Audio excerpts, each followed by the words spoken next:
Hello, sir. Good morning. Good morning. Can you hear me okay? Yes, sir. Everybody's so formally dressed. Are you ready for class? Do you have a uniform? No, sir. This is no uniform. We're just here to attend the enriching session, all prepped up. Okay, this is really, really formal. But thank you for dressing up. Yes, sir. So, sir, I think we have the batch here. I will start with a quick introduction, and then it'll be over to you. Good morning to one and all. Today we have amongst us Mr. Anubhav Rohtagi. Sir works as a senior director of product management at Adobe.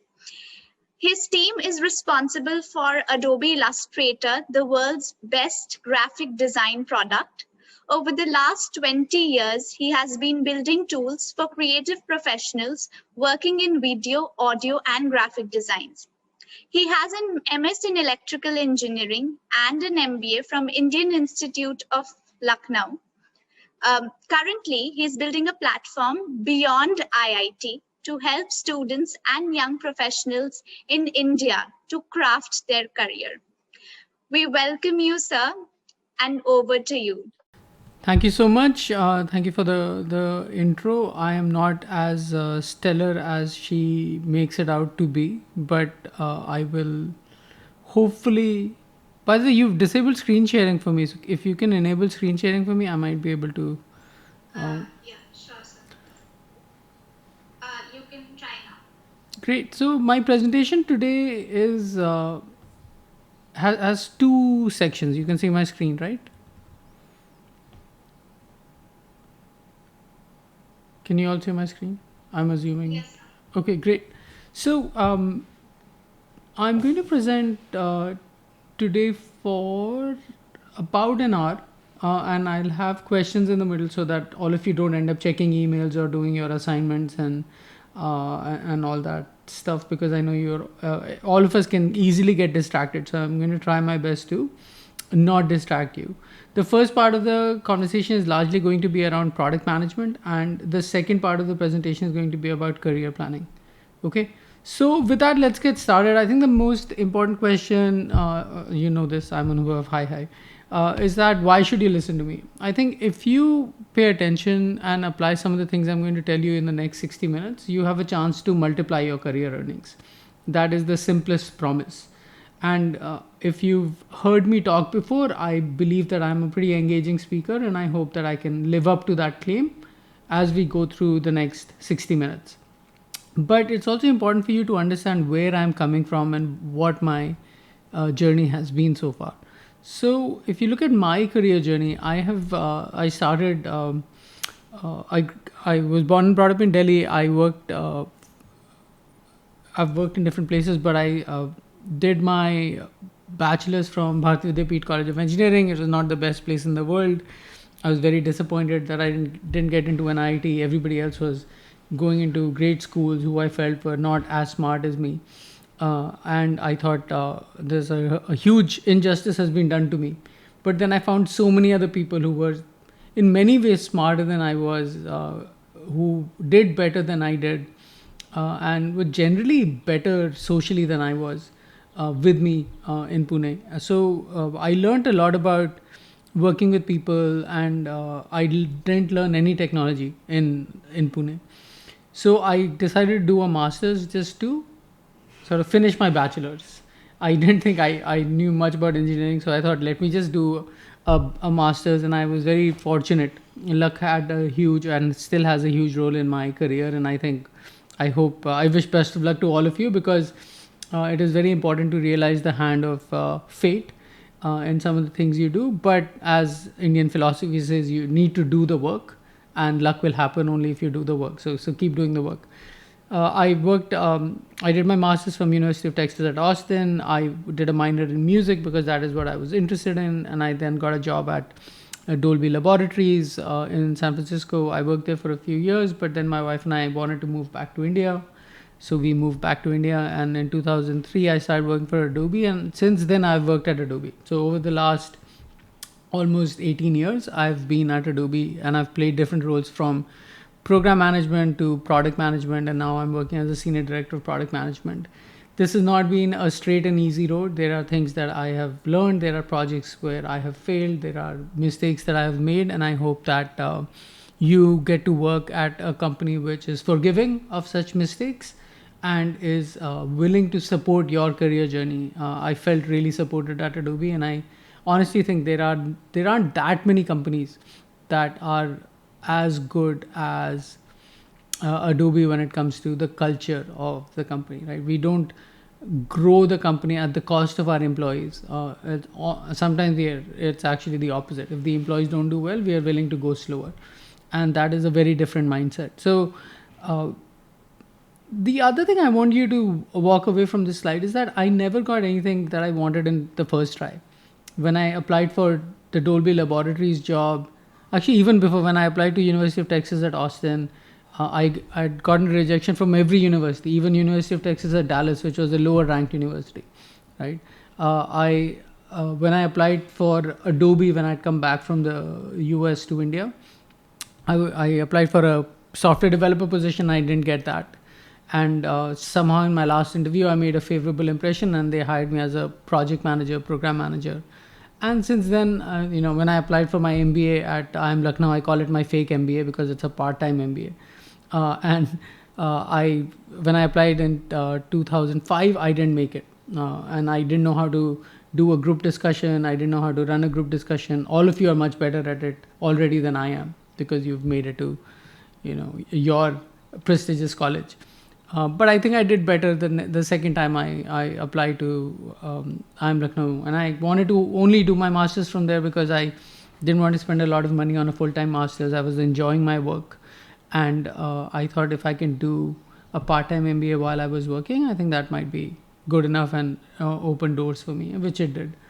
And then I've been on to doing a bunch of things, including moving from project management to product management, and since then I've built a bunch of teams around product management.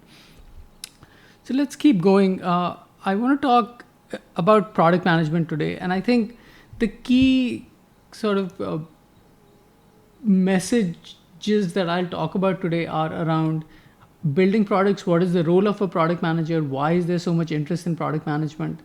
And what are the things that a product manager has to do, and how the context of working for a product manager is changing. So, Scott Belsky, who is the chief product officer at Adobe, has this very simple graphic, right? He says when you start with a simple product and you start getting people using that product, you start adding features, and that complicates the product, and then people leave your product for a simpler product. So there is there's a fine art to product management. It's not always based on data. It is based on insights, and the job of a product manager is to derive insights. And it is very hard to keep products simple, right? It is very hard to keep products simple so that they can be adopted, they can be understood, and they can be they lead to engagement with the users. And a lot of this job is a cross-functional job. It is not just the job of a product manager. 90% of the jobs that you will get into in a product company are going to be to manage existing products. Generally, you're not going to get a job which allows you to build a new product from scratch, especially at the stage of the career that you're in. So unless you want to start your own company, which I encourage most of you to do, but I don't know if an MBA is the right training for that. If you decide to work in product management, chances are very high that you will end up building an existing product. So it's very important to align on the strategy. Why are you doing something? The why of the product is very important. The why of the next milestone is very important. So why should we release in August, or why should we release in October? And what should be in that release should be aligned amongst all stakeholders. There are many stakeholders in a product. The product manager is just one of many stakeholders. The product manager has to compile all ideas into a backlog. They have to estimate the impact of each idea. They have to measure baselines so that they know what is the current performance and what happens to the product after you release new functionality into the world. There is interest in product management because these jobs are very, they sit in the middle of the customer and the technical team. So many engineers who want to do more than engineer gravitate towards these roles. Many designers who want to do more than design gravitate towards these roles. And there are many paths to becoming a product manager. An engineer plus MBA is the traditional way to get into product management, and seems like that is the way it works in India, but it is not the only way to get into product management. There are product managers who don't have an MBA, there are product managers who don't have an engineering degree, there are product managers who are primarily designers. So you can get into this field from almost any discipline, but it is hard and you have to show why somebody should hire you. And I'll talk about that when we talk about career building. So if you do these 5 things across all functions, then you will be able to be an effective product manager. And the role of a product manager is changing a lot, right? If you are looking for a product management role, you have to be very clear on what this role will be determined by the size of the company in which you're going to work. In a small company where you're just starting out, you maybe have a founder, a small engineering team, and one designer to start with. And here you as a product manager have a lot of scope to learn many different aspects of a product manager's job. You may do a little bit of product marketing, you may do a little bit of sales, you may do a little bit of engineering, you may do a little bit of project management, because wherever there is a gap in the team, you have to sort of fill that gap. But as you move to a larger company or a medium-sized company, more roles come in. You get more support as a product manager. You get project management. You get product support. There's a support organization, so you are not necessarily managing support. And you may have a testing team, so you are not the only one who's testing the product to make sure that it is meeting the requirements that were laid out by the product manager and the designers. And as you work for larger teams, it gets even more interesting.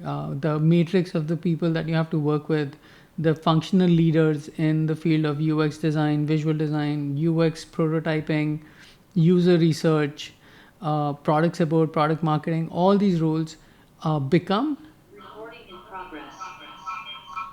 all these roles become very important, and you as a product manager have to get alignment across all of these roles.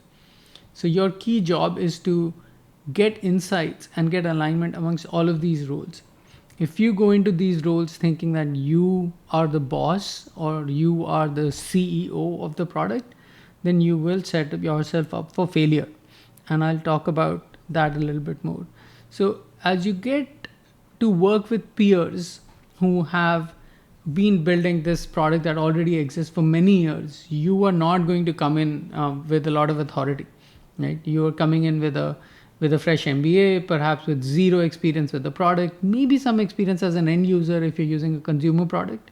But if you're using a B2B product or building a B2B product or a B2C product which you haven't used much, you're going to come in cold. And you should defer to some of the people who've been around the product for a longer period of time and understand what the product is about, why are they making the bets that they have made, before you start trying to lead. And as you work with this cross-functional team and these cross-functional leaders, you have to get very good at influencing, right? You cannot expect to command and control these organizations. Especially larger organizations, you will have to defer to the functional heads for quality, for development, for design, and get the best out of them. You have to consolidate the knowledge that is in the team into a story that you can sell to senior management, a story that you can sell to customers, and that is the key part of the product manager's job. Most people get into this job thinking that they can control everything and they can command the people because somebody's told you that you are the CEO of the product. So that is absolutely not true, and hopefully that is not the culture in the team that you join as a product manager. It is far easier to command than it is to influence. And I hope all of you learn skills around influencing. I just did a presentation like this at IIM Raipur. I can send you all a link to that, where I spoke a lot about influence and what do you need to build influence. If you get a chance, please watch that. presentation. I've also answered a bunch of questions from students similar as you who want to build the muscle around influencing, because influence will determine how fast you progress in your career and what roles become available to you, instead of just trying to do things through the command and control methodology. And honestly, most of us, most Indians, most MBAs are very bad at influencing. We generally defer to authority. That is in our culture. We want to listen to seniors. We like to defer to authority, and we generally want to be in a position of authority. Whereas most jobs today, which reward creativity, which reward building things that haven't existed before, require you to get the best out of other people and require you to flex muscles around influence than flexing muscles around command. So please watch that presentation if this is an area of interest to you. So to summarize, the key ideas that I'm telling you about product management are that you're not the CEO of the product. You're the chief consolidation officer. I would say you're the CCO of the product. You have to build all the ideas that you're getting from various functional heads into a compelling story that you need to sell to upper management or to the customers. You have to learn how to influence and stop trying to command and control, because it is easier to command and control. Most people want to command and tell people what to do. It is much better to first understand why people are saying what they are saying, get better at listening, then you can get better at talking. And if this is an area and product management is an area that you're really passionate about and want to learn more, then sign up to pmtalk.substack.com. It's a newsletter where I post all the things that are interesting in the world of product management and how you can keep building your skills in product management. With this, I wanted to stop for a few minutes and take questions on product management before I move on to career development.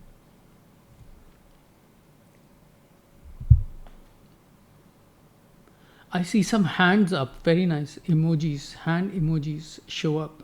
Very nice. Okay. So is somebody going to moderate? I don't know who is going to manage this. Yeah. So Nikita, you can go ahead and ask your question. Very good morning, sir. Good morning, Nikita. Yes, sir. So thanks for the information. I just wanted to ask one question. The statement you made that it is quite hard to make it simple. So, sir, what your views to how can one make it simple, or what are your insights on this? I think we have to get better at putting ourselves in the shoes of our users, right? Typically, when you're building a product for consumers or for business users, it is very important for the product management team and the design team, the user experience design team, to be able to empathize with the user and understand their context.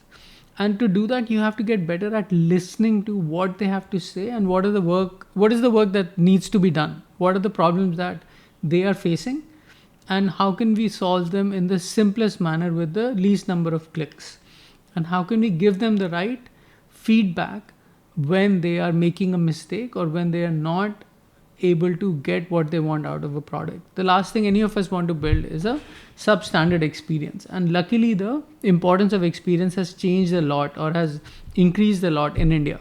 We are all seeing interesting consumer startups from all over the world on our phones today who are trying to engage you, who are trying to give you feedback.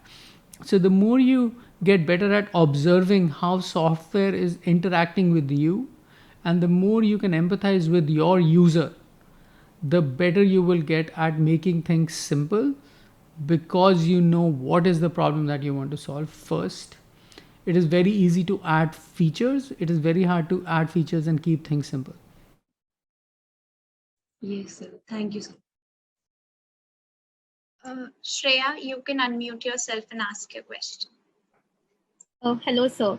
During the slide, sir, there's this word mentioned quite a few times as impact. So my question revolves around that. How does the role of a product manager changes once the product is live and a feature has gone live, but there are negative feedbacks and user reviews that are coming to it? So does the PM go back to the drawing board to resolve that, and how does he move forward with it?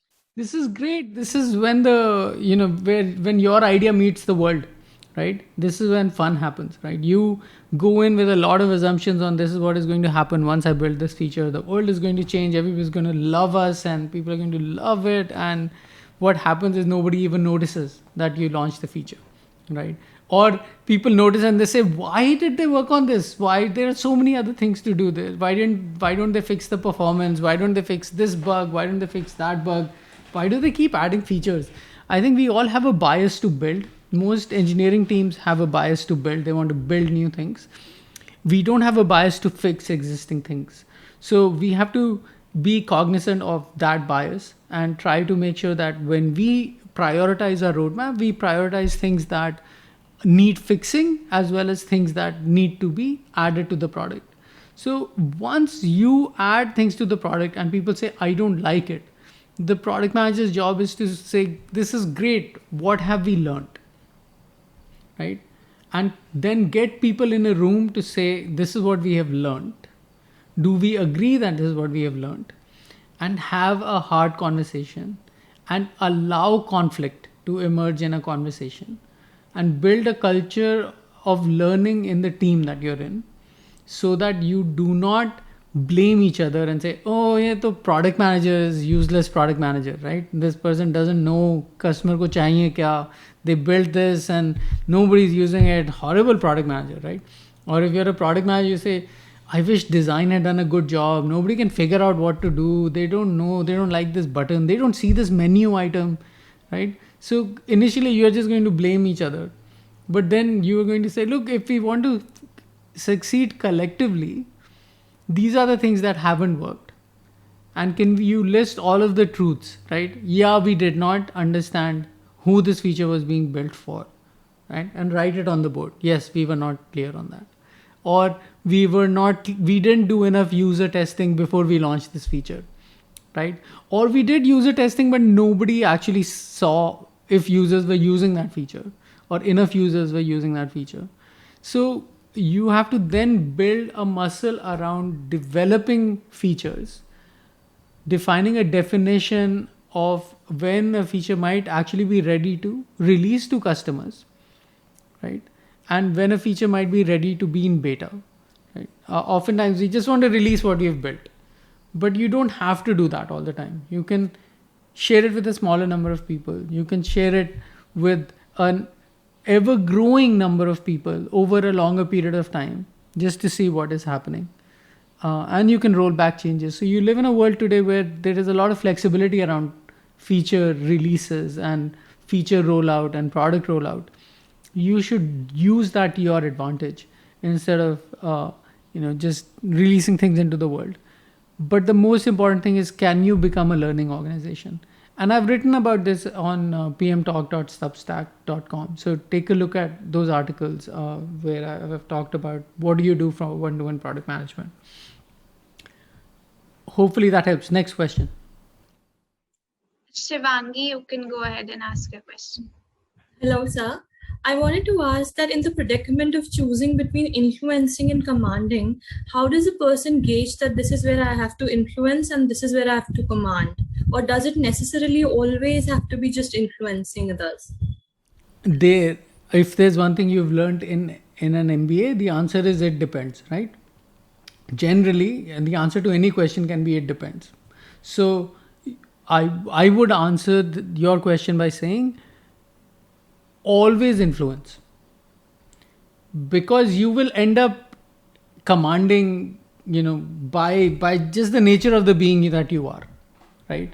And because you have an MBA now and you want to become a manager and you want to manage actively and proactively and be on top of things, you will want to command, right? Don't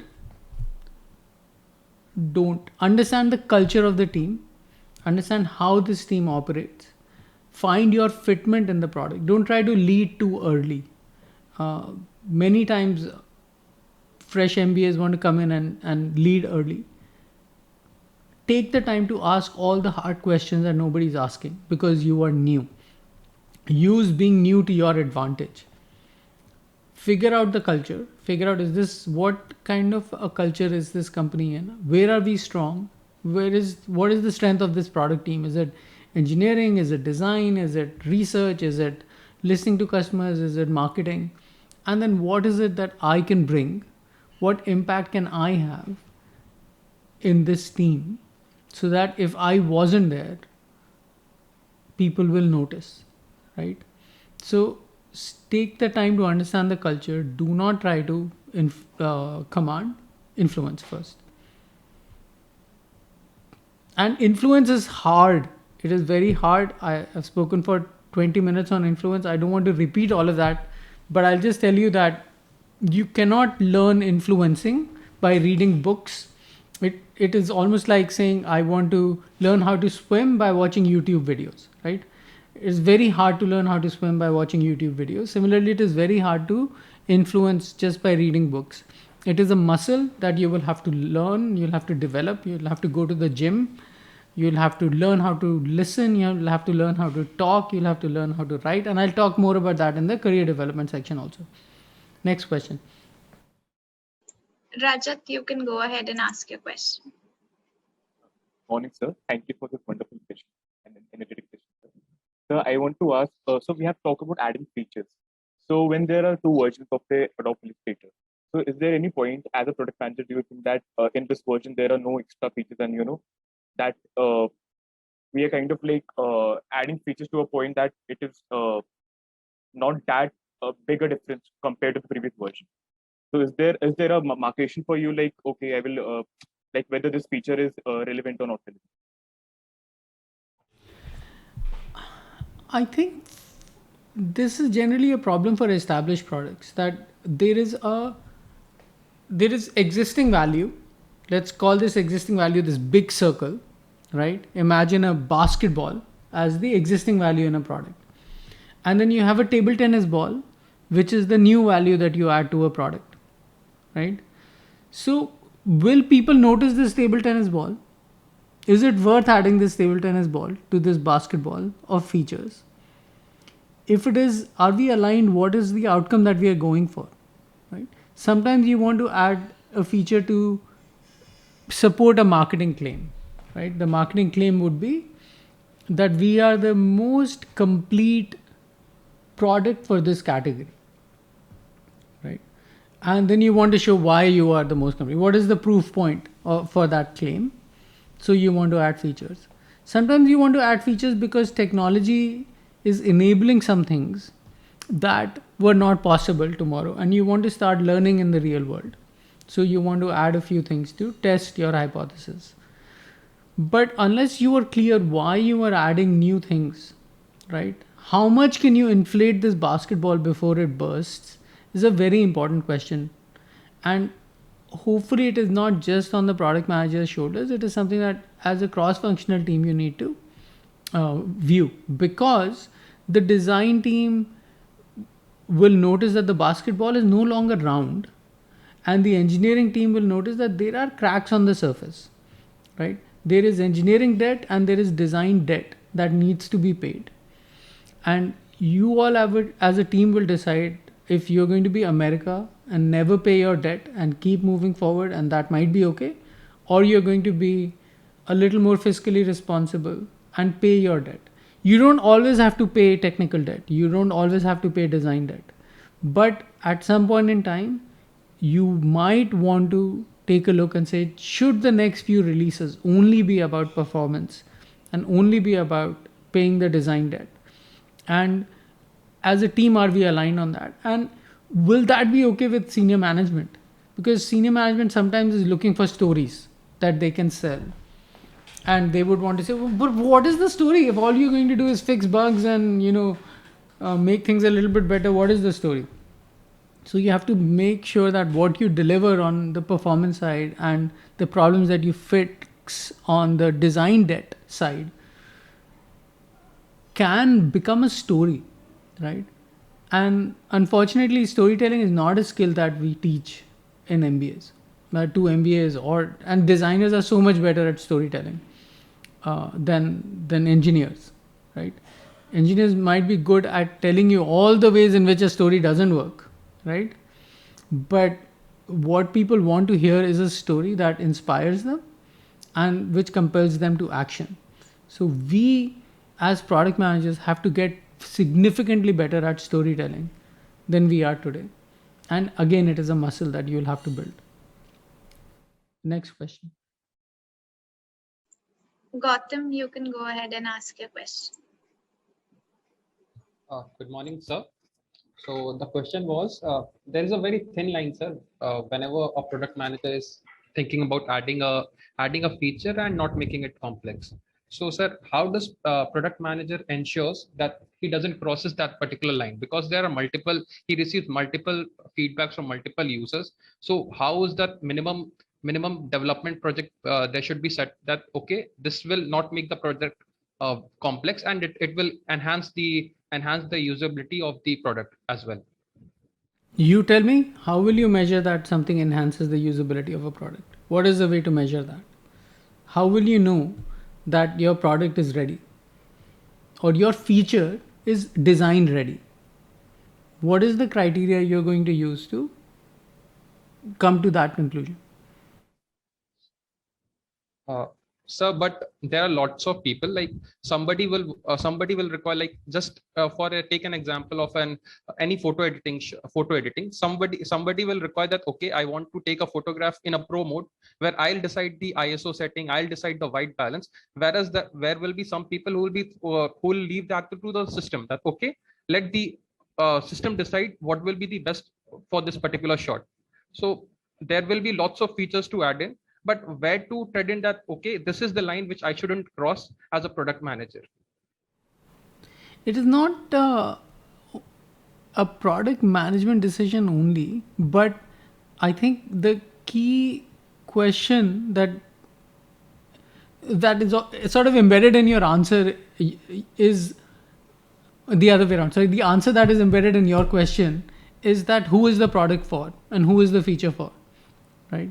There will be a primary segment for which you are building your product. So if it's a photo editing product, are you building it for pros or are you building it for amateurs, right? Will determine how far do you go in terms of exposing capabilities of or exposing the power that the tool might be able to provide in certain areas, right?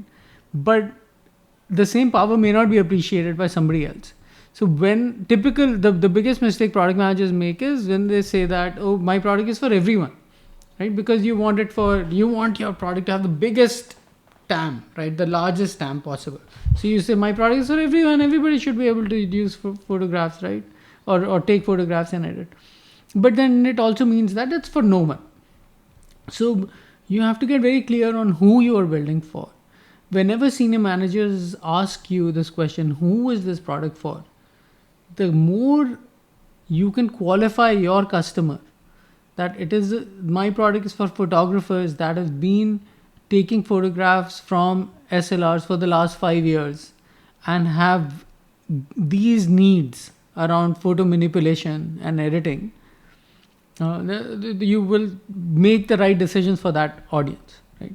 But if you say, no, I'm building a consumer tool like Instagram where every filter just needs to be a button, and if you want to go deeper, then there are multiple steps that you need to do to go deeper and control it, that might be okay. But once you say my product is for everybody, then your experience is for nobody. Thank you, sir. So somebody keep me on time. I think we can take maybe 1 or 2 more questions because it's 11:30. I don't know how long we can go for. But whenever you want me to move to career development, I'd be happy to do so. But let's take maybe 1 or 2 more questions, okay? Yes, sir. Paresh, you can ask your question.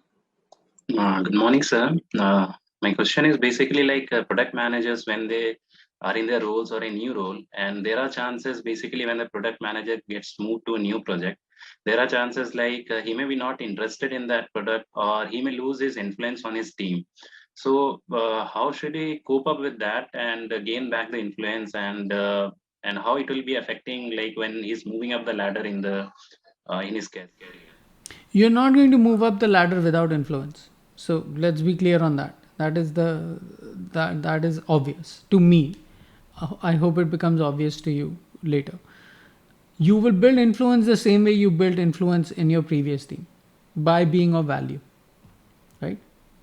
And you will have to figure out what value you're going to bring to the team based on what are the needs of that team.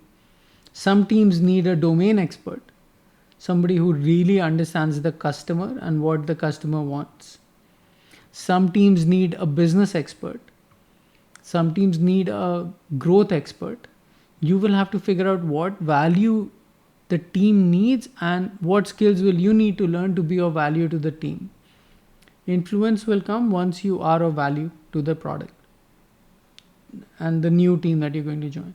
And all of us will have to deal with this, right? You would want to be comfortable. In some ways, I want to challenge you back. Your question is, why should I move to another team? I don't want to move to another team. I'm very happy here, right? It's like, a child at home. I don't want to go to college. I get food here. I get people wash my clothes and, somebody gives me food, cleans my room. Why should I go to hostel and suffer through all of this, right? But sometimes growth is through moving to different roles, trying to build different muscles, trying to round out your offer to a company as an individual. Who are you? What can you bring to the table?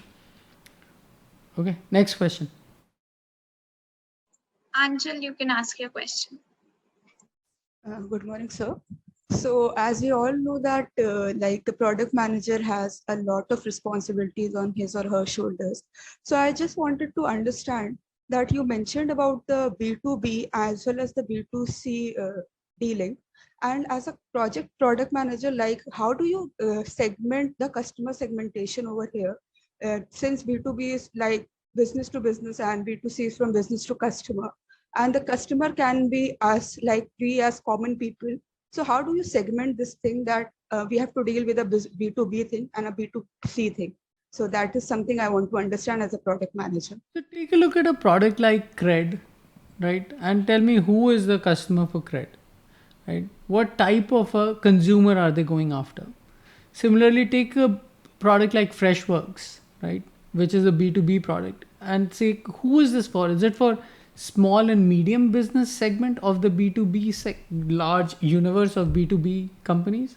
Is it for MSMEs? Is it for large enterprises? If you look at Adobe or Salesforce, they are for large enterprises, right? Especially on the digital marketing and digital experience side of the business. If you look at Freshworks, if you look at smaller companies, they seem to be more on the SMB and the MSME side. So you will be able to find segments both on the B2B side, and you'll be able to find segments on the consumer side. You will just have to understand who are all the people who are using this product actively. Where do I have product market fit?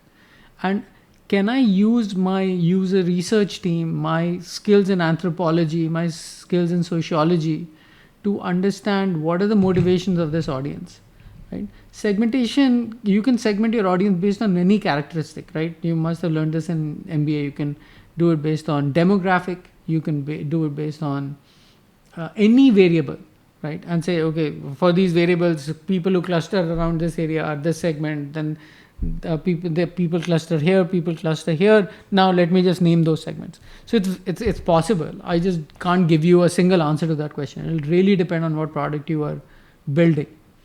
And I hope that you have a clear idea of who you're building for before you launch something. Thank you so much, sir. So we can continue with the presentation. I believe the students are done. Oh no, the students are done. I hope you're not done in the sense you're already bored of me. But so let's talk about career growth. I know this is something that is really important for you, and this is why, and it's important for me too. This is why I started Beyond IIT. You can replace IIT with IIM also. I feel the same way about IIMs as I feel about IITs. It's great if you have it, but it's not necessary and definitely not sufficient for success, right? So the key questions in your mind as students are, can I get noticed? Can I get hired? Can I get promoted? Can I get credentials? What can I do? What can I do? How can people find me? And look, I'm so smart. I'm ready and I'm ready to change the world, and people are not even noticing me. And how will I get this job that, is going to bring me salvation, right? as soon as I find a job, all my problems will be over. I'm going to be a completely different person. All the things that I have to struggle with are going to go away once I have a job, right? And I'll talk a little bit more about how wrong that is. But let's talk about getting noticed, right? Getting noticed is in your hands. The reason why I'm in front of you today is because I've been writing about career development and I've been writing about product management. Somebody in your college noticed that, oh, this person knows how to talk. This person seems to have a high sort of rank in some company, right? A good title, right? You can make up any title, by the way, in most companies. So you don't even know where I am in the hierarchy of things at Adobe. But let's assume I'm doing okay and I can talk well. But I also have a bunch of publicly available work that talks about what I know about, and it has resonated with some audience, which is why I'm in front of you today. I want you to start doing the same things that I'm doing today. I want you to do that. I want you to start showing your work. Do not be afraid of showing your work. It is the only way you are going to get noticed, and it is one of the only ways in which you're going to be able to completely craft your own career journey. When you saw my career journey, right, that mountain and all these points and all of that, all of you should attempt to build that for yourself. The reason I showed that was not to tell you how great I am or how strange my life has been. It was to encourage all of you to have a plan, and for you to get noticed, it will be important for you to see, okay, for me to get to the next inflection point in my career, I have to show competence in some areas. And can I build that competence and share what is it that I have been learning, so that my learning gets validated? Because once you start writing about what you're learning, you have to get very clear about your concepts, right? You can learn something, but for you to teach it is much harder, or for you to demonstrate that you know something, it is harder. So get better at showing your work and read this book. It is a great book. You can finish this in 10 minutes, but don't read it to read it, read it to do the work. I'll share two stories. I'll share this story of Akshay Saini. Some of you might know this guy, but I was talking to Akshay, I was trying to interview him, but he was very busy building his own YouTube channel. It's called Namaste JavaScript, where he teaches people how to program in JavaScript, right? And he has, over 1 lakh subscribers today. He does a good job of publishing videos. He did not go to a prestigious engineering college, right? But today he works as a software engineer at Uber, right? Which might be a dream job for any software engineer, right? They might think, okay, as long as it's one of these, American product companies, I'm good, right? This is the sort of the dream. But he built it by trying to speak about the work that he did. The next story is, about Sanjana, right? So she built a channel called All About B2B Marketing. And I was trying to interview her for my book, Beyond IT, which will come out soon. And she said, look, I'm very busy. And I said, what do you mean you're busy? And she said, no, I'm very busy on the weekends. I need to work on my YouTube channel. So she has a commitment to her channel, right? And because of that, she has been able to land a job at a Finnish B2B marketing company, right? So she's working for a company based out of Finland, and is doing a lot of the B2B marketing work for them. And that's largely because they noticed that she is able to communicate competence in a certain area. So if you're not comfortable in front of a camera, write, right? If you're not comfortable writing, talk, start a podcast, do something where you can show your work to the rest of the community so that you can get noticed, right? Once you get noticed, many opportunities open for you. If you look at, this YouTube channel, it has only 247 subscribers, right? You don't need millions of subscribers. You just need your tribe. You need your people. And once you get your people, many doors that seem close to you today will open up. Everybody with me so far? Okay, I see some heads going, yes, no, maybe, I don't know. So, but at least you're listening, so that's great. So now, if you get noticed, let's talk about getting hired, right? So getting hired is all of us generally want a job at a brand, right? We are saying, can I get a job at a brand because it pays well, right? And in a large company, I can guarantee you that you will learn less than you will at a small company, right?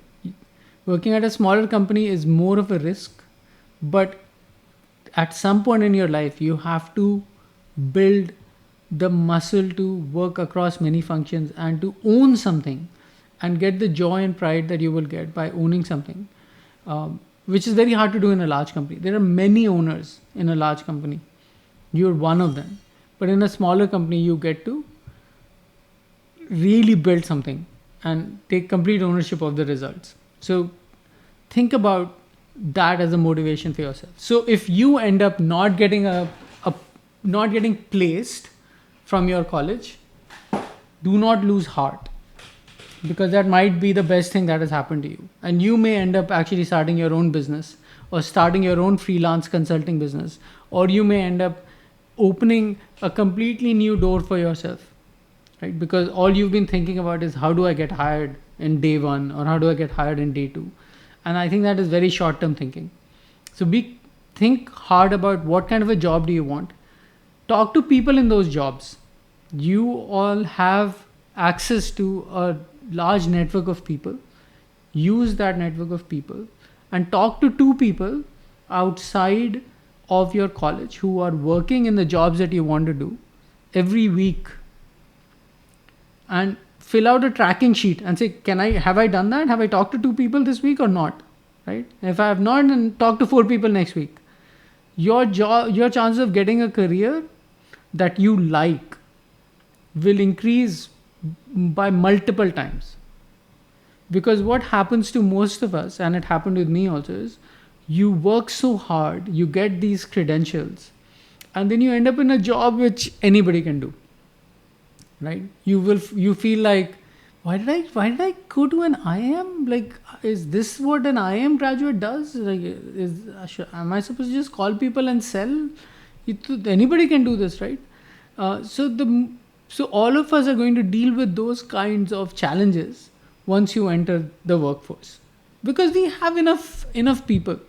So you will have to figure out what are your specific interests, and can a job allow you to pursue those specific interests instead of you becoming a cog in a wheel. You becoming, we need, actually, you know what we need in this job? We need somebody who's an engineer and an MBA. So are you an engineer and an MBA? Great, you can get this job. That is all that they want. If that is all that they want, then anybody can take your work, can do the job that you're in, because there are enough engineers and MBAs, right?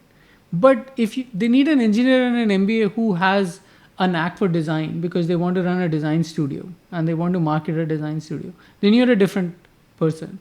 Or if you are a mechanical engineer who's really into electronic vehicles and really understands electronic vehicles and has an MBA and wants to get on the business side of electric vehicles, then many startups might be interested in talking to you, right? Can you demonstrate that what you're interested in is actually where you have spent your time? Can you show any work in that area?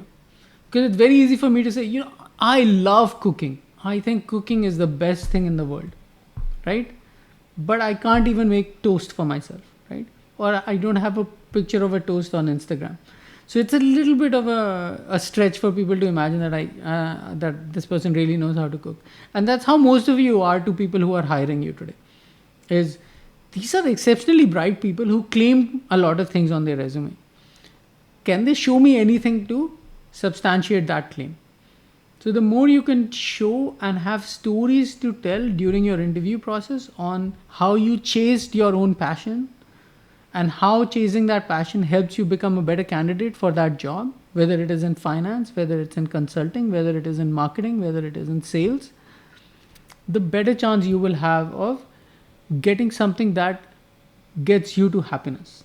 And we'll talk about that a few minutes later.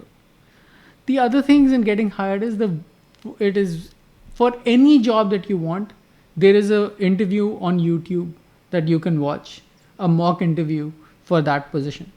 The least you can do is watch that video, right? So if you're interviewing for a product manager position at Google, there is a product manager mock interview for a Google PM that you can watch on YouTube. If you're interviewing for a product manager position at, let's say, Facebook, there is an interview just for product management at Facebook that you can watch on YouTube, or you can watch on Exponent, or there are many companies like that who are selling interview prep. So to spend that money, it is nothing, like $17 a month or $20 a month. Spend 2,000-3,000 rupees. It is less than a nice dinner, right?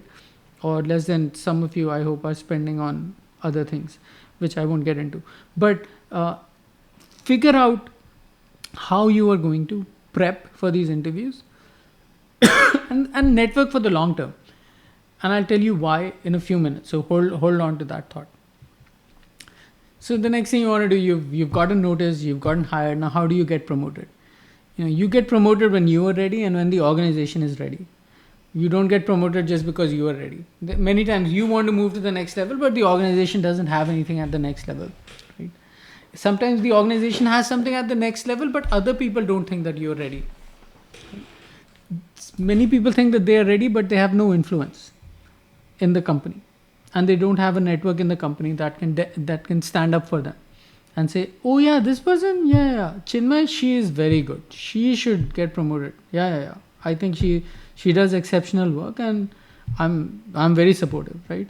How many people can stand up for you and by name notice the work that you've done and can vouch for your credentials becomes really important, right? So as you do the work, you also have to get better at telling stories about the work that you've done and sharing them with others, and also asking others for their stories, so that you can understand how people promote the work that they are doing and are able to talk about the impact that they've had in an organization. Because the key question somebody might ask you is, what did you do? What did you bring to this job? If you were not there, what would have not happened? Right? So you need to always have an answer to that. So every year, rewrite your resume and say, what is it that I did this year? What can I say was my contribution? Right? Whether it was with a team, which I hope it is, you have to get better at talking about these things and help and sharing it with others in the company, and also asking them for their stories, so that you build a network. Building a network is more about listening and more about helping others than it is about helping them helping you. So think about that. And then let's talk about credentials, because you're at IIM Kozhikode, right? You're not at IIM Ahmedabad. So many of you might say, oh my God, I didn't get into the best IIM and the world is ruined, right? My life is ruined. I wish I had, an MBA from IIM Ahmedabad. Every door would have been open for me. I'd be the new Brahmin, right? The new, I believe the education qualifications are the new caste system in India, right? Many doors are closed to you because you don't have an IIM degree, right? But I would encourage you to look down and not up, because the IIM Ahmedabad person is saying, why don't I have a degree from Stanford? The Stanford person is saying, why don't I have a degree from Harvard? And the Harvard person is saying, why didn't I start a company? Why did I get a stupid MBA, right? If I should have started my company many years ago. So everybody is chasing some dream, right? And oftentimes, as careers are getting longer, a single credential is not going to get you anything. But you already have a lot, and use that to your advantage. Don't play this mental game that you don't have something, right? You have enough. Now it is time to show how you can translate that into value, right? And careers are getting long, right? Many years ago, you would start work at 26 and then you would keep going till 55, but now people are starting work much earlier. They're freelancing in their 20s, and they're not retiring early. You can't retire early because the cost of living is increasing. Things are getting expensive. Houses are getting expensive. If you have families, if you have kids, if you want to retire at 40, I think that'll be a financial suicide, because you need to support your kids. Your parents are going to get older. You might want to support them. So you are going to play a very long game. And if you look at sort of the median salaries across different age groups, right, you will see that most of your earnings are going to peak when you're 50, right? And you may want them to peak now, but there is that generally typically is not going to happen, right? So what will happen over time is you are going to see some jumps in your salary, and you're going to see some drops in your salary. So over time you're going to modulate how much money you make. And over this long career that might span 50 years, you're going to have to learn how to play the long game, right? So a single IIM MBA is not going to give you everything that you need for the next 50 years, right? I know this is the last thing you want to hear, because you're already studying hard, you're done, you've been on this, you've been running forever, right? And you now want to step back. I think you can learn, and you can learn on your own terms today better than at any other stage in our lives, right? So if you want to play the long game, you have to figure out why should people pay you, and what are the skills you need to learn next to unlock the next opportunity for you. And just assuming that a single credential is going to solve everything for you is not going to be enough. It is not enough. And that is why, I've done a bunch of things. I did an MS, then I did an MBA, then I did an alt MBA, then now I'm thinking maybe I'll do law. So it's okay. You will have to keep learning things that you want to learn, and keep building value in for you personally.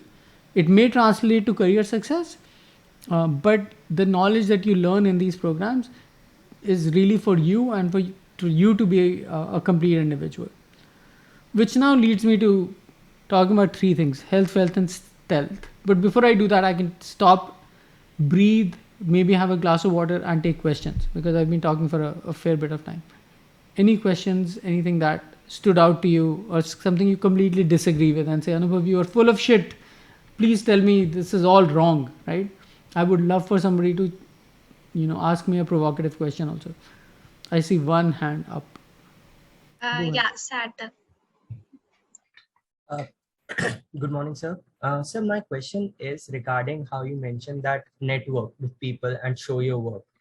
But for example, the kind of people we want to network with are in higher positions so that we can learn from them. So while approaching them, what can we say to add value to their day so that they will, reply back? Thank you. I think it's a little bit flawed, and the thinking is a little bit flawed. You don't have to network with people who are above you in the corporate hierarchy, right? It is, you may honestly find more value in networking with people at the same level, and sometimes even at a lower level, which you might think as a lower level, in a company where you want to work. So for example, if you knew somebody at Adobe who is a fresh graduate who's just joined them as an engineer, you can say, can you find out all MBA jobs that are available at Adobe, and can you forward my resume to the relevant hiring manager so that I don't even have to go through the HR filter, right? That's something that somebody who's within the company can do for you, who is not at a higher level, right? And who may have more time for you, and who may actually want to know, yeah, how did you get into IMK? Ye kya hai? Like, how did you do that? Or they may have something that they might want to ask you, right? So it is not entirely, I'm not entirely convinced that talking to people higher up in the chain is always useful, because people higher up in the chain don't have enough time. But if you want to cold call somebody or reach out to somebody who you think might be able to help you, it is important to first understand a little bit about them, read their work, comment about their work, and then give them an easy out and say, hey, I read this thing that you did. I think it's quite interesting. Have you thought about this and this? Or can you write about this? Or I'd love to hear something about this. Or play the long game, expecting that somebody who's higher up is going to love your cold call and say, oh wow, I'm so happy that I received this ask for help today, and they want me to respond within 24 hours, right? That is not going to fly. You will have to pay the cost of building a relationship, and that requires you to invest time, contribute to their success, right? So if they are writing something, you can say, I read this article, I also think there are these 3 other things that I found useful in my career. Would you like to, if you want, you can include them in your blog, right? Or I've been noticing this is happening, do you have any thoughts on some of these things? That is how you can contribute to their success. You can amplify their message into the world. They will notice you as an ally, and they will say, oh yeah, this person actually is reading or paying attention to what I'm saying, and I might be willing to do something for them. But expecting a single cold call is going to open doors for you is a little bit, you're living in a dream. So what I meant by higher up was like more experience in that domain and along those lines, not corporate hierarchy. But yes, I get your point. Thank you, sir. It's almost the same thing, right? We are splitting hairs. It is the same. It's almost the same thing. If I have more experience, hopefully I'm higher up in the corporate hierarchy. Hopefully, it doesn't have to be, because maybe I don't have insights. I just have years of experience. Next question. Sarthak, you can go ahead. I just did. Okay. Rajat. Hi, sir. Through the session, we have talked about importance of storytelling in one way or other way. So we have talked about how we have to tell stories to our senior managers and to people. And one thing that you mentioned, that how we have to, like, how we can leverage the storytelling process for the selection process to, like, stand us apart. So I want to ask, like, sir, like, how you choose your own passion for leveraging that job. So, sir, there is always a trade-off between that. So is it ethical, or is it good that we are kind of leveraging a passion for achieving that job, or like, and how we should do that? I mean, it has to be in lines with that, like with the job, our passion. It doesn't have to be. You will find your passion in any job you want, right? I think one of the key problems everybody says is, oh, find your passion and then everything will be okay. I'm not saying that. I'm saying if you have a passion, then demonstrate that you have a passion, and then it'll open some doors for you that are not open today. And maybe you'll end up enjoying the job if it is related to your passion. I love baking bread. I love baking sourdough bread. I really enjoy it. But I don't want to open a bakery, because it is my individual passion. It's something I want to do at my own time. I don't want to do it at the whims and fancies of customers who may send my bread back and say it's too sour. I don't give a shit about that. I don't want to do that. That's not how I want to, get joy out of my passion, right?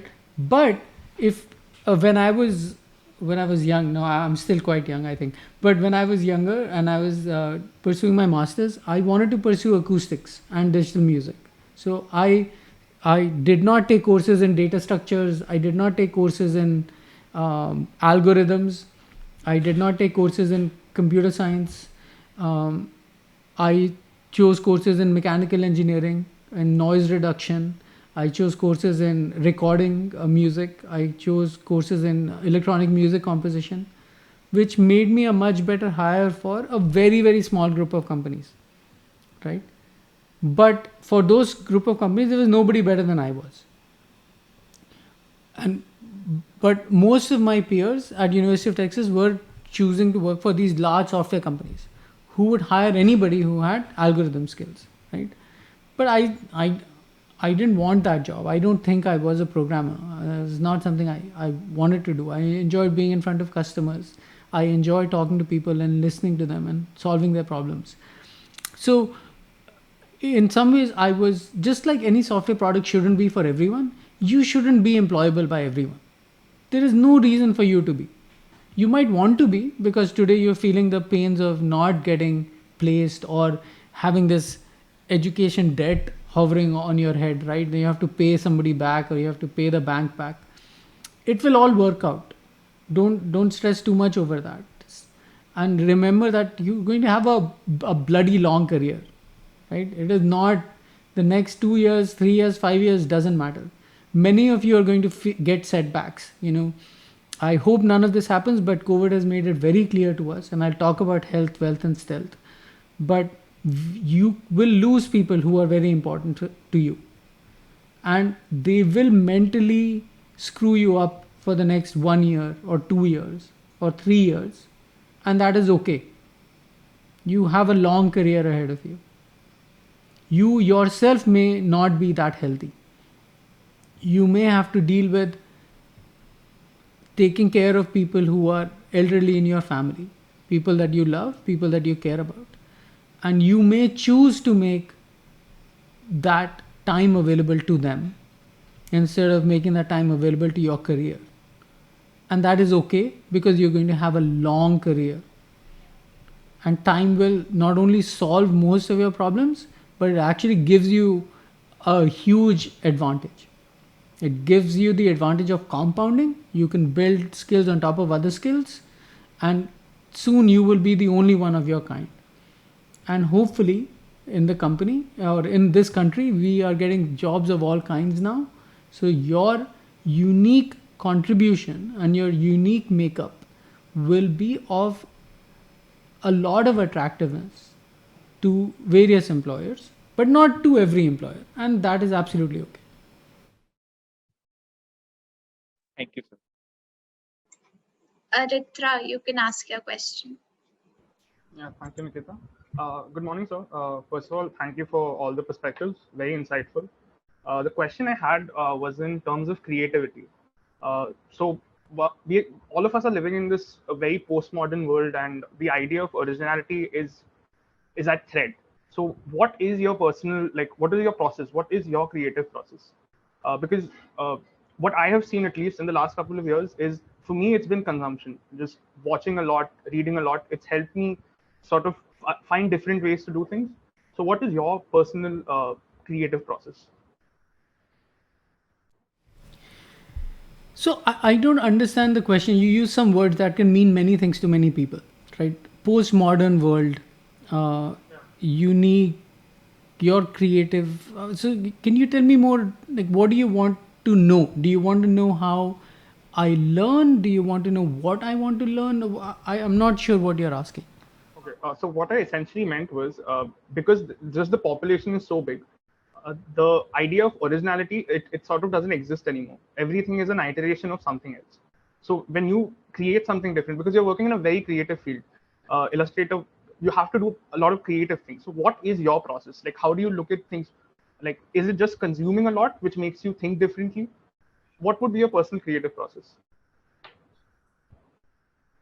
I think consuming a lot always sounds like a bad idea, right? But I think reading books and watching things that are adjacent to where you are is not a bad idea, right? I wouldn't classify that as consuming a lot. And this idea that everything is an iteration of something in the past is okay, so long as it is an iteration, because then it is something different, right? And sometimes nothing can stop an idea whose time has come, right? So, and the same idea may be a bad idea 5 years ago, but might be a great idea today. And it is okay to try that again in a new flavor, with a new brand, with a new story. It is absolutely okay to try some things again, because perhaps that the time for that idea has come.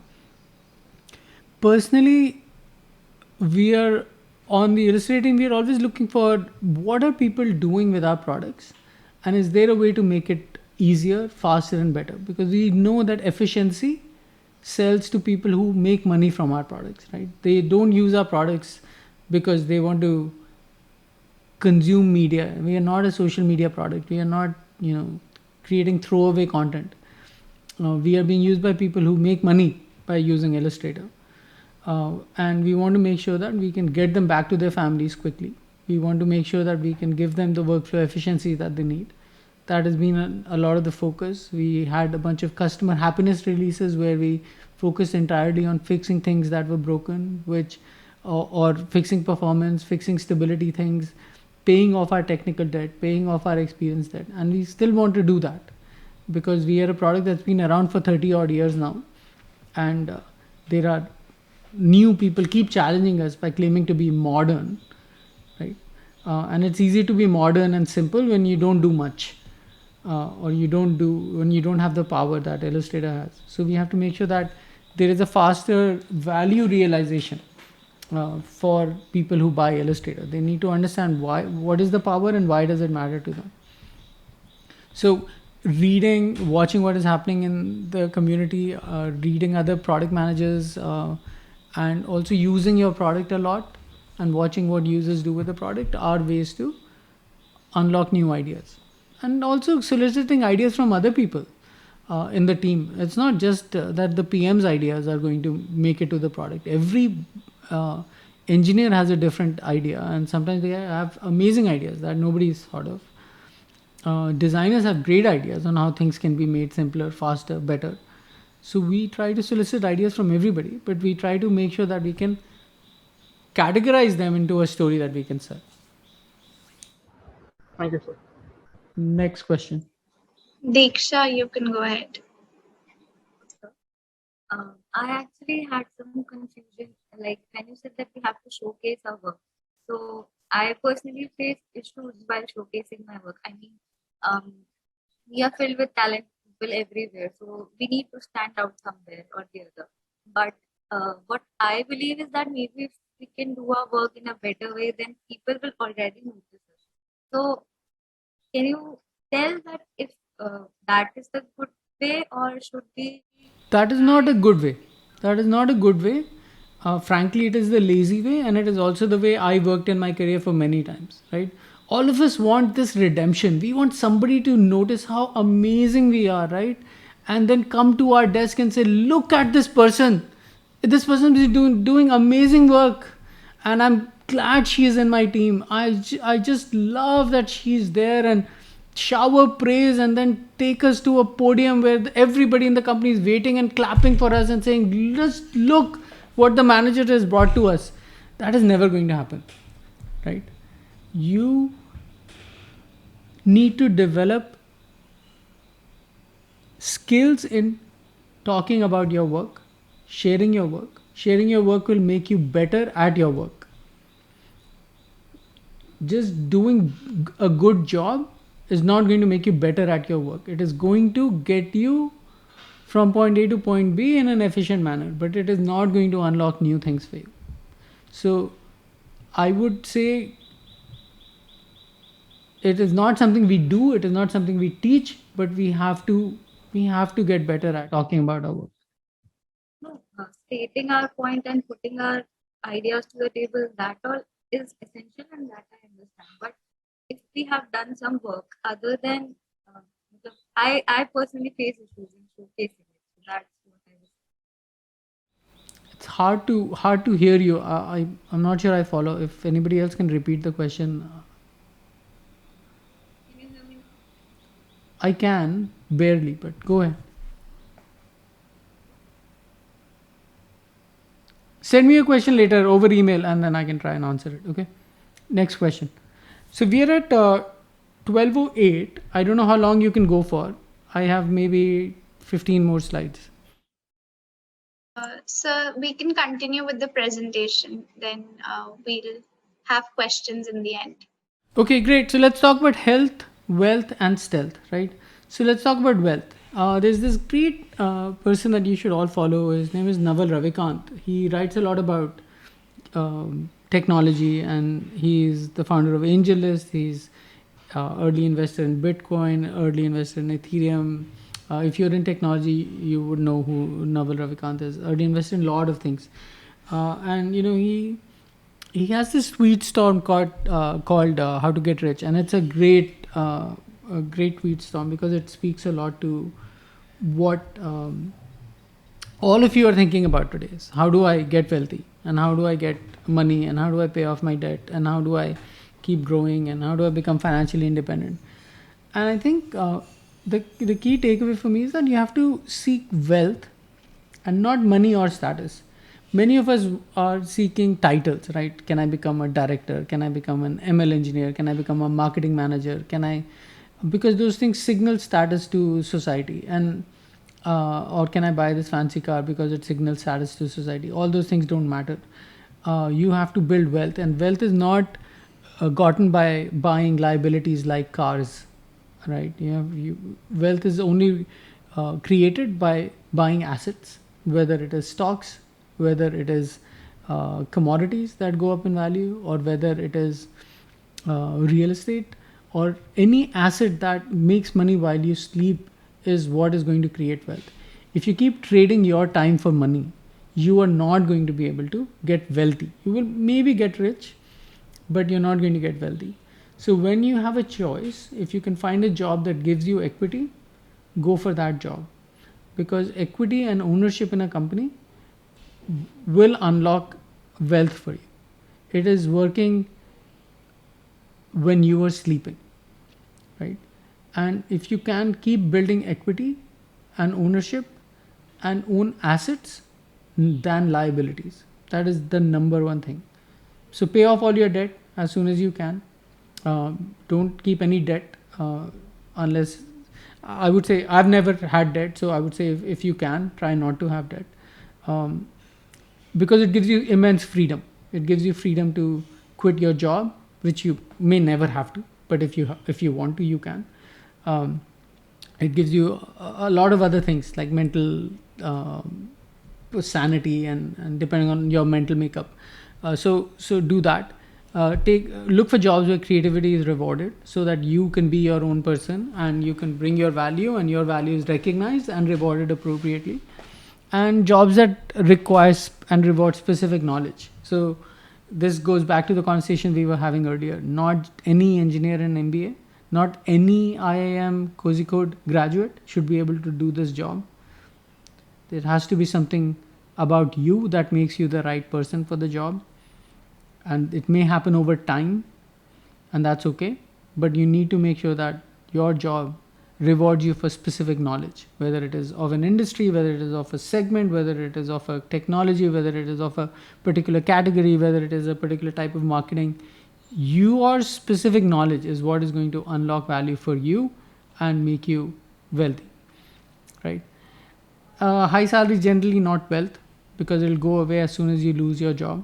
So save as much as you can, because it enables a lot of other things for you. And like I said earlier, trading activity for money is not going to make you wealthy. Wealth is almost always passively generated. It is not something that you generate while you are working. Let's talk about health. There is only one graphic that I want you to never forget. You can forget everything in this presentation, but do not forget this. There are only three things that you're trying to optimize in life: health, time, and money. You will most of the time only have two of these things. When you are young, you have a lot of time, you have health, but you don't have money, right? When you get a little bit older, you may have less time, you will have limited money, because you are now trying to acquire assets or trying to do certain things, and you may have a little bit of health. As you get older, you will not have health, you may have time, and you will probably have money.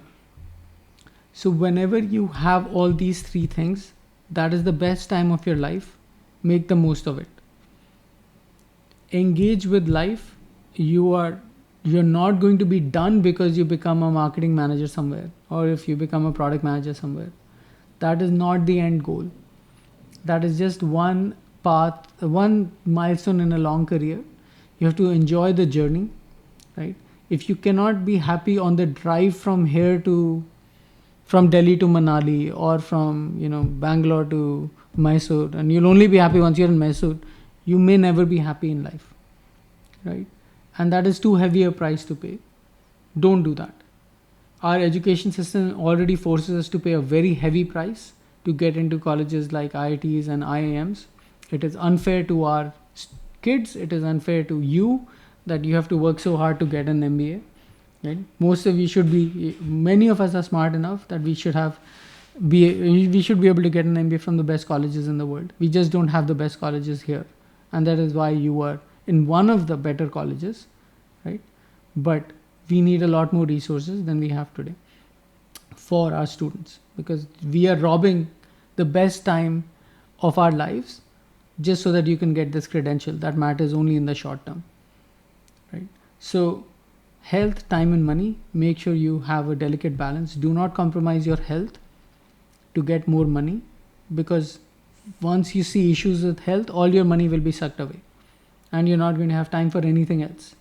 This is why health is on top in this triangle. That is the only thing that matters. And health includes mental health. It's not just how fast you can run, or whether you can do yoga and perform all the asanas, or if you can do 108 Surya Namaskars. That doesn't matter. What matters is complete well-being, holistic well-being. Stealth. So stealth is your biggest weapon.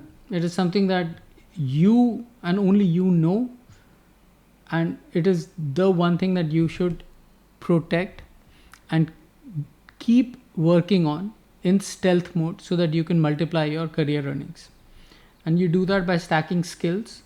You do that by making sure that you get in the top 10% of 2 fields, or top 10% of people in 3 fields, so that you become a unicorn. You become the only person who is good at 2 or 3 things, right? Because it is very hard to be Sachin Tendulkar, but it is probably easier for you to be good at cricket and be good at talking and become a commentator, right? Or be good at cricket and be good at writing and write like amazing things on in the world of cricket and sport. So the more skills you stack on top of the skills that you have today, the more you can get specific knowledge on top of a general MBA, the more your career earnings are going to multiply. And related skills multiply your earnings faster than unrelated skills.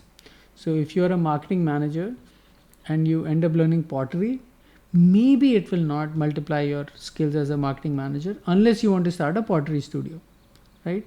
So look at related skills and keep building them, and stack skills on top of each other, so that you become your own you. You are what you are offering to a company or to an enterprise or to your own business. And then you will be able to see magical things happen for yourself. So what's your strategy? What are the skills that you're going to grow, right? If you have an engineering degree or an MBA, which many of you might, or if you have some other degree and an MBA, what is the third skill that you're going to add? What is the fourth skill that you're going to add? By when will you add it? Do you have it written down somewhere? When do you make these decisions? When do you step back and think about yourself? Try to carve out time to introspect and think about you. There are a bunch of things that I did that I've spoken to you about. I think I'm not going to go into them because we don't have enough time, but I'll share this recording and you can watch it whenever you want. But there are general skills that multiply career earnings, right? And these skills are very easy to add, hard to master, but they are easy to get. Many of them are available for free. There is enough training on public speaking, pacing, writing, persuasion, negotiation, observation, listening, design, psychology, selling, and your own obsession, your own the thing that interests you that nobody else cares about. Maybe it's World of Warcraft, I don't know, whatever it is, right? You need to add general skills, because all these general skills, specifically soft skills, multiply your career earnings, right?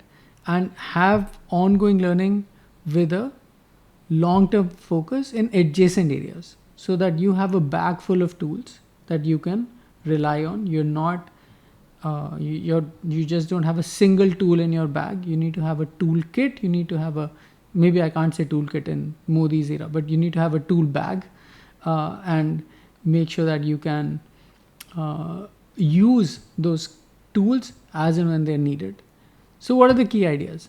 The key ideas around career development are that career development is not a ladder that you have to climb. It is going to be a long and winding road. It is like going up a mountain. You're going to go this way and then you're going to go that way. You're going to go this way and then you're going to go that way to get to where you want to get to. Be patient. You have a long career and you will make it, and you will define what making it means. Do not let anybody define what making it means, what success means to you, because your context is different, you are different, where you're coming from is different, what privileges you have had are different.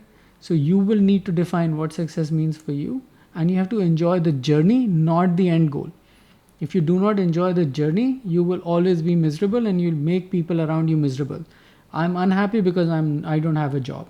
It doesn't matter. You should be happy that you're pursuing an MBA from an IIM, that you have a good bunch of people that you can talk to, you have a network of people, add value to them, make them successful, you'll be successful yourself. Do not believe in these career myths. A great degree is not does not lead to a great job. That is not always true. A single degree is not going to help you in your long career. We've spoken about that. You cannot succeed individually after a time. Your team needs to be successful for you to be successful. So you have to learn how to work with others. Being rich is not going to solve all your problems. It is going to just make you a worse version of yourself. So whatever you are, that gets amplified. And you're not going to retire at 40. You're not those kind of people. I do not imagine you sitting at a beach and sipping pina coladas at 40, right? You are ambitious. You want to keep adding value to the world. So enjoy the journey, work hard at whatever you get. Make sure that any job that you get, you do a great job. You keep your word, you be authentic, you do what you say you're going to do. That is 90% of the outcome. And there are 3 skills that you need to succeed and to multiply your career earnings. You need to know how to speak, you need to know how to write, and you need to have a high quality of ideas. And you need them in the same order. Okay? And the quality of your communication is a function of the knowledge that you have, how you present that knowledge, and your talent. A little bit of talent, not a lot of talent, right? And you must watch this talk. It's called How to Speak by Patrick Wilson. It is the most enjoyable 1-hour talk that you can watch on public speaking. It's just fascinating how he does what he does. He died a few years ago, but his talk lives on and is available for free. Like I said, a lot of these things are available for free. So get better at these things, because nobody's ever asked you to be good at these things. Nobody, right? But I'm telling you, for you to be successful, your ideas need to live after you are not in the room. Okay? They need to be propagated when you're not in the room.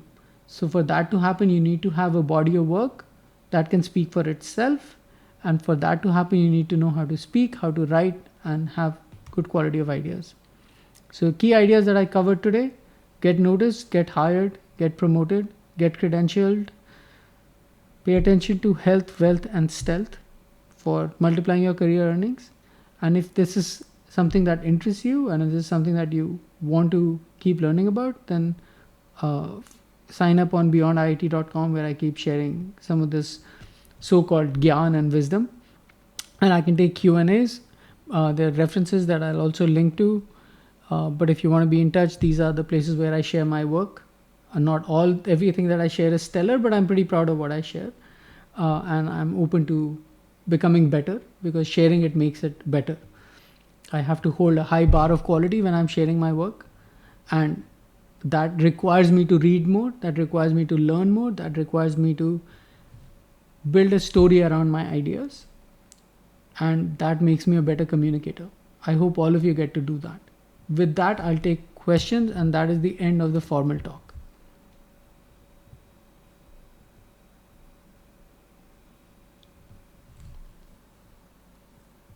$12.24. Go ahead. I see only one hand. Hello, good afternoon, sir. This was a very insightful session. I would like to ask you about the credentials which we are about to, achieve in our life. Like you mentioned those things that we should do, what we, how we have to perform, show our work to the one who we are judging us for providing us the job. So my question is that if someone, due to peer pressure or not getting enough notifications or not getting appreciated by the others, get himself demotivated and stop working on these working skills and improving himself in the peer line. So as a product manager or as a manager team, being in management, how should we tackle this kind of situation if we find out like we cannot personally deal with every individual in the team? but we have to do something. So how a person management should tackle this kind of situation if find any of his teammate facing these kinds of situations? Most people want to hire self-motivated people. Most people want to work with people who are happy. Most people who get promoted are happy. Most people who do well in life are happy. Most people who get what they want are happy before they get it. Okay? So if you are finding that you're getting demotivated because you're in a job that sucks the life out of you, do something about it. Have a hard conversation with your manager. That is the first thing you should do before you look for another job. Have a hard conversation with your manager. Build the muscle to have high stakes conversations where the result of the conversation matters. Talk to your manager, talk to your manager's manager, talk to other managers. If you're in a large company, there are many opportunities that might be available to you, but also introspect. Have you added any value? What is the specific value that is coming from you today? And how irreplaceable is that value? Once you introspect and you be open to feedback and acting on feedback, you will find success. Many people in senior leadership that struggle are people who already believe that they are the best thing in the world. They are not open to change. They are not willing to listen. They are not listening to the feedback that they're getting from their team or their managers. Do not be one of those people, especially not early on in your career. Because if you think you are the best thing since, I don't know, BTS, then maybe there's something wrong with you.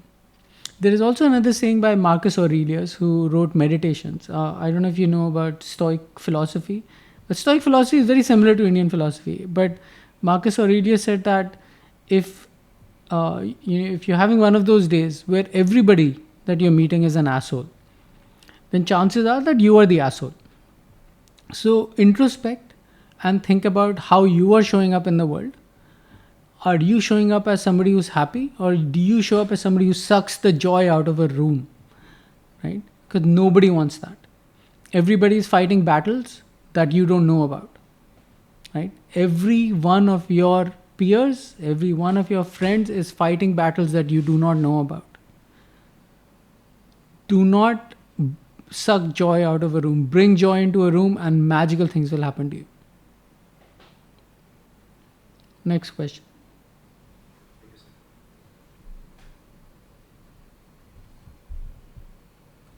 Oh, such an impressive conversation. Nobody has any questions. Everybody's just completely mesmerized and said, "This is the best thing since BTS." Anything? Okay, one question. Great. Go ahead. So the stealth slide that you showed, I just want to clarify, does it imply competitive advantage, building competitive advantage over peers? Would that be right? This is sorry. You hit a nerve. Building competitive advantage over peers is the result of our education system's years of training and mind and brainwashing you, right?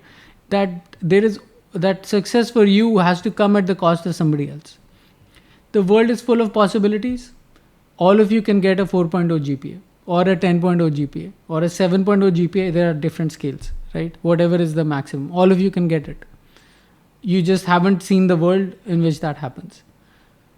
Your success doesn't have to come at the cost of anybody else's.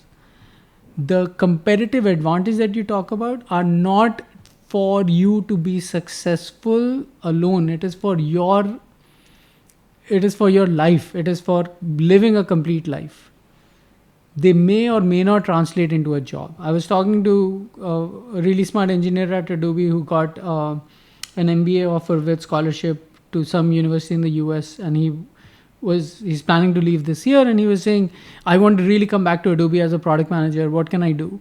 And I said, "Well, that's very wrong, right? If the only reason you want to do an MBA is so that you can get a job at Adobe, you already have a job at Adobe, right? And if the only reason all of you are doing an MBA is so that you can get the next job, then many of you are going to get disappointed because you're not going to get the job that you want. Not all of you are going to get the job that you believe is the right job for you. Many of you are going to get into a job that you believe is the right job for you, but it turns out to be completely different than what you thought the job is going to be. So when you are stacking skills, you are stacking skills so that you can become a better version of yourself. You are getting sharper. If you're a screwdriver, you can screw more types of screws, right? You are a work in progress. You are a software product that is never going to be done. This is version 1 of yourself. In a year from now, there'll be version 1.5 of yourself. In 3 years from now, there'll be version 2 of yourself. Hopefully every version is less buggy than the current version, right? There are less problems in the next version of your software than are in the current version of your software. That is all you're trying to do, and more capability. And then what it leads to, let the world figure it out. If you're doing things only because you want to be something, it gets messy. It gets taxing and unrewarding.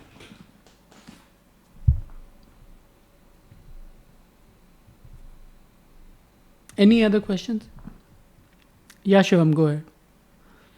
Yes, sir. I had a question. As you said, engineering and MBA is like combination for good product management, but product manager. But having a art of like design, having a touch of creativity is very important in such cases.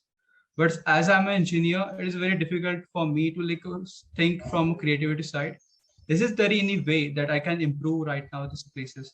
It is the same way. It is the same way. If I say, Shivam, you have to learn how to cook. How will you learn how to cook? By burning many things, right? You will do a good job by sucking at the job for a long period of time. So it is okay. That is what you have to do. I never thought I would be managing a product for creative people. I thought creativity and design was, I don't know why people do that. Yeah? Why do people draw when they can take a photo? It's such a dumb idea to be drawing when you can take a photo. What is the point, right? But from that, I've gone to managing a team of designers, and I think I'm reasonably okay with design now. As good as I want to be to do a good job in my life and in the projects that I'm running. Every skill can be learned if you make it a priority. The only reason you don't want to do some of those things is because you are going to create shitty work. And you don't want to create shitty work. You have very high standards for yourself. So you don't learn anything. Isn't that sad, right? You will learn everything you want to learn as long as you're willing to understand that you will create bad work in the beginning. There's a great saying, I don't know who said this, but somebody said there are 10,000 bad drawings in all of us. So let's get those 10,000 bad drawings out before you can get a good drawing out. Assuming that your first drawing is going to be amazing is, I don't know why you would think that. Yes, Sudipto, go ahead. So I have one question, the pressure of a scripted life, like what we have followed from our childhood to an MBA, what we are going, the pressure and fighting for creativity and thinking about what we want to the inner calling of ours. So where is that inflection point and where is that the revelation which comes? Because the pressure is always there in this scripted life that we are going through. I think words are failing you in asking the question that you want to ask. What I'm hearing you say is that I and many of my peers are dealing with a lot of pressure. We have dealt with a lot of pressure because you've been put in a pressure cooker situation. Honestly, you decided to go into the pressure cooker, right? So for you to now complain that I'm in a pressure cooker is a little bit, ironic. But it is absolutely okay to recognize that you're in a pressure cooker. It is great to acknowledge that you're feeling some pressure. It is great to know that you're feeling frustrated by where you are, or whatever you wanted hasn't happened. It is very good to acknowledge those feelings. But then you have to quickly turn around and just look at the world around you and say, I am so much better than 99% of the people in the company, in the world, right? I have a great education. I'll be out in a few years. I'll figure out what I want to do. And tomorrow and every day you can make the choice to choose your own calling if you have it. If you don't have a calling, which many of us don't, you will figure it out and it'll speak to you whenever it speaks to you. So don't be in any hurry to figure out your passion and to chase your passion. Find the next thing that you can do and just do a great job at it. That's it. And then the next thing will happen, and then the next thing will happen. Don't try to live the scripted life, which says that you must get promoted in 2 years, and then you must do this in 3 years, and that this is my mentor, and this mentor did so many things in so many years, so I must do it at the same pace. No, you might be able to do it faster. You may be able to do it sooner. But if your happiness only comes when you are at the end of that journey, then you've just wasted a lot of your life, right? How can you make sure that every single step of the way you are fully engaged with life and enjoying it is the biggest thing that all of us have to learn, is awareness and living the moment and enjoying every day as if this is the last day you're going to have. There's a lot of gyan and philosophy now in this talk. I'm not the best person to give that out, but there is enough value in Indian philosophy, irrespective of whether you believe in religion or not. I think there is a lot that Indian philosophy teaches that you have to get back to and read for you to find sort of this centered calmness that you are missing today. Meditation is supremely important. Do that and it will change things for you. When I was your age, I thought India was a shitty country. There is no reason to live here. There are no opportunities here. I must go to the US and learn, and everything is great there, right? I did that. I came back to India, and sometimes you have to leave your country to understand what India is. And once I did that and I came back, I had a much deeper appreciation for India and our culture and what it might do for the rest of the world. And maybe it doesn't have to do anything for the rest of the world, but for you personally, it may open doors that you believe are closed today. It may lessen the frustration and the weight that you feel on your shoulders today. It's just that nobody rewards you for reading all of that or trying to understand all of that. It is not a part of the script. That is not what we are supposed to do. We are supposed to go out and make money, buy a flat, maybe 2, and share pictures on Instagram that make us look great. Nobody's sharing pictures of them struggling, understanding Indian philosophy or meditating. So again, more gyan. I want to not share too much gyan because it gets boring and people start reading emails and going to Instagram. But if this is something that you're struggling with, there is a lot that we have to offer. There is a great book. It's called Solve for Happy.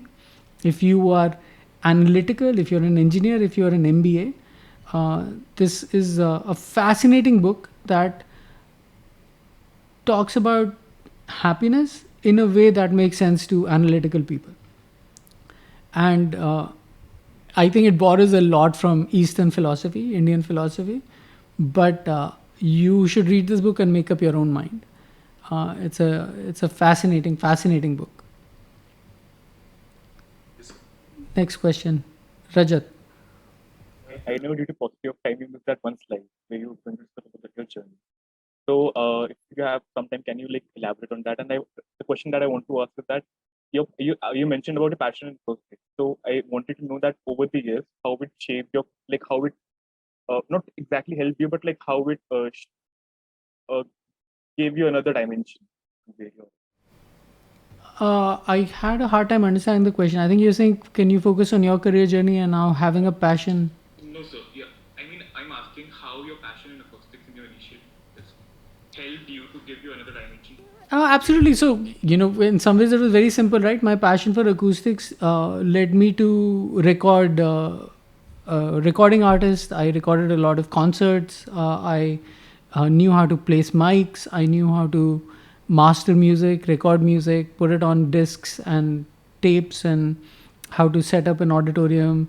It gave me sort of real world skills, right? And I also did a lot of courses in digital signal processing and acoustics, which made me hireable for a small group of companies. My professor, who was teaching us computer music, where I was composing music through computers, found a company, a startup company in Austin that was doing work in music technology, and they wanted somebody to write some code for them. So that became my first job. I only got it because I had a peculiar interest, right? And they thought, okay, this person is trying to do something in this field, so maybe he'd be a good fit. He'll care about what we are trying to build. And that got me, I believe that got me a job at Dolby Labs, which is one of the best audio companies in the world. And when I got into that job, I realized it was a really weird job. I was not doing any audio in that job. It was basically writing UI on top of somebody else's algorithms, right? So these things happen. I was able to talk to other managers in the company to find a customer facing role where I was doing more with audio technologies than with UI technology. And then that led me into a career path, which, was more organic. I don't think a lot of it was entirely planned.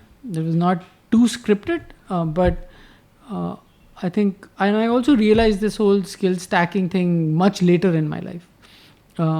I thought I knew everything after I'd done my MS from University of Texas. I thought there's MBAs, there's no point doing an MBA. Like, what do they know? Kuch nahi aata MBAs. It's a useless degree, right?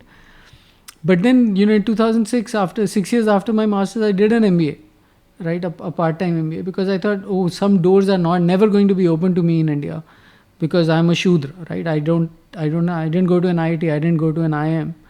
So some doors, if I have to open them, what is the way to do it? I'm not smart enough to get into either of those institutes. So part-time maybe it's easier to get into one of these colleges. So that's what I did, and then it opened a few doors for me. But all this time I was trying to do a good job in the company that I was in.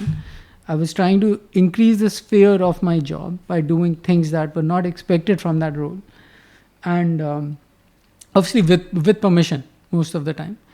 And I think that got me noticed, that got me support, and it was easier for me to grow in the company. So can I ask an additional question? Yeah, Rajat, go ahead. So career path, when you were going from transitioning from your initial what we thought, so do you ever felt a kind of procrastination or something that I initially started with acoustics, but now I'm here at Dolby? Yeah, I did, but for a very small time, very short period of time. Sorry, see, this is how bad our English is, right? Like, very small time. Like, there's nothing like small time. It's short period of time. But we say all these things because I don't know why. So you have to get better at choosing the right words. I have to get better at choosing the right words. For a very short period of time, I was very, what is the right? I felt I'd achieved all of my dreams and there was nothing for me to do. That I had a job at Dolby, which I thought was the best place I could find a job, and as an audio person. And I had achieved that. What's next? And I thought I had set two, my goals were too short term. And that once you achieve any goal, it becomes meaningless. And it doesn't hold any value. Like, most of you may not find any value in being at IMK today, right? You might be thinking that ye to ho gaya, I'm already here, and now it doesn't matter. What is next? I felt similarly about my career, and I realized that setting up these goals and just finding joy in achieving something was not enough. It didn't suddenly make me the happiest person in the world. Right? So you will also have to deal with these plateaus. You will also have to deal with career plateaus. You'll have to deal with mental plateaus, and you will have to build resilience to figure out how do you talk yourself out of the negative talk that goes through in your mind. Because there is nothing negative about any of these situations. But you are living in some negative future. You're not living in the present, and that causes all kinds of chaos.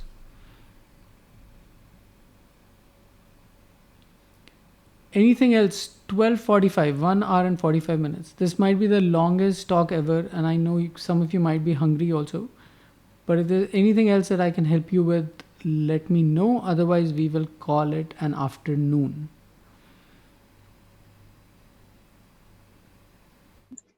So if there are any further questions, we will write back to you with the details of the questions.